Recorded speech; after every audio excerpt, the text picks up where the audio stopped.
And they came to the other side, to the Gentile territory of the Gerasenes.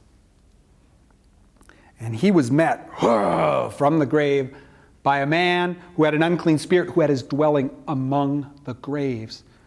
And no one was able to bind him any longer, not even with chains, because he'd been bound often with fetters and with chains. And the fetters had been broken by him, and the chains tore it apart, and no one was strong enough to subdue him. And every night and day, among the graves and in the mountains, he would scream and slash himself with stones. And seeing Jesus from a distance, he ran, bowed down before him, and said, "What is it with you and me, Jesus, Son of the Most High God? I'm putting you on oath by God. Don't torment me." Because Jesus had been saying to him, "Unclean spirit, get out of the man." Jesus said to him, "What's your name?" He said, "My name is Legion, because we are many." And he began pleading with Jesus wildly not to send him out of the countryside.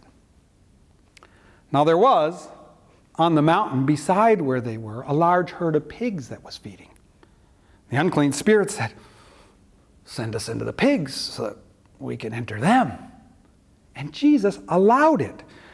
And coming out of the man, the unclean spirits entered into the pigs, and the whole herd, about 2,000, charged down the hill into the sea and were drowned in the sea. Those who had been tending the pigs, when they saw it, they fled and reported it in the cities and in the fields. And people came to see what had happened, and they come to Jesus and they see the demoniac, the one who'd been possessed by Legion, sitting, clothed, in his right mind, and they were terrified. And those who had seen it reported to him how it had happened with the demoniac and about the pigs. And they pleaded with Jesus to leave their territory. As Jesus was getting into the boat, the demoniac pleaded with him that he might go with him, but Jesus didn't allow it. He said, "Go to your house, to your family, and report to them what the Lord has done for you and how the Lord has shown you mercy." And he went throughout the 10 cities and reported what things Jesus had done for him. And everyone who heard it was amazed. And he got back into the boat and went to the other side.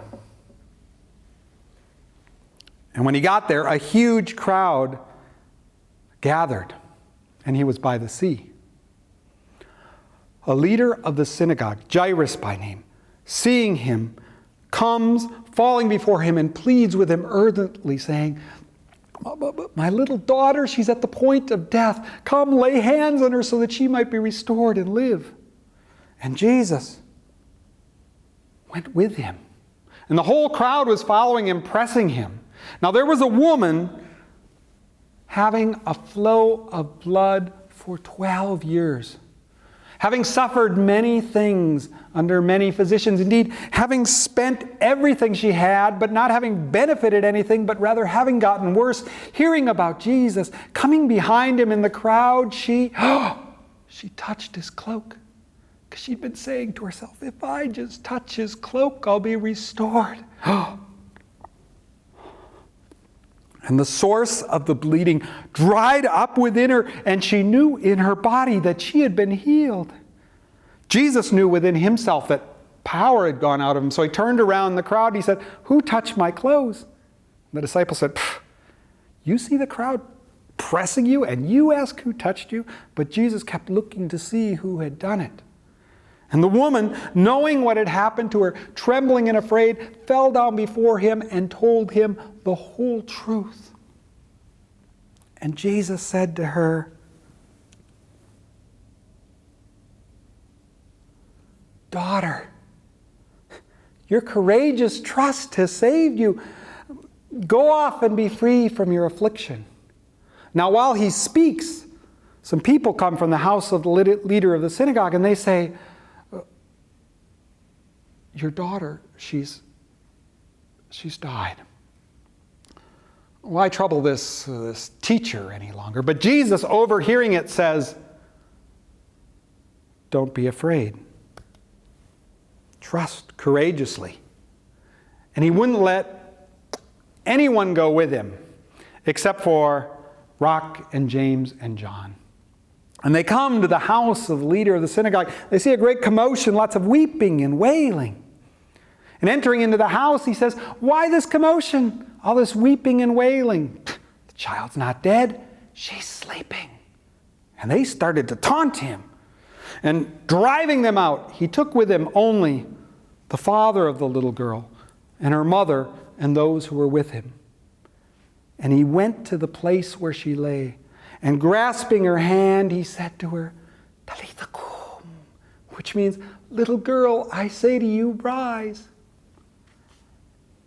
And she rose. She started walking around. I mean, she was 12 years old. And they were stunned with great astonishment. Oh, and Jesus strictly ordered them to tell no one about this and to give that girl something to eat.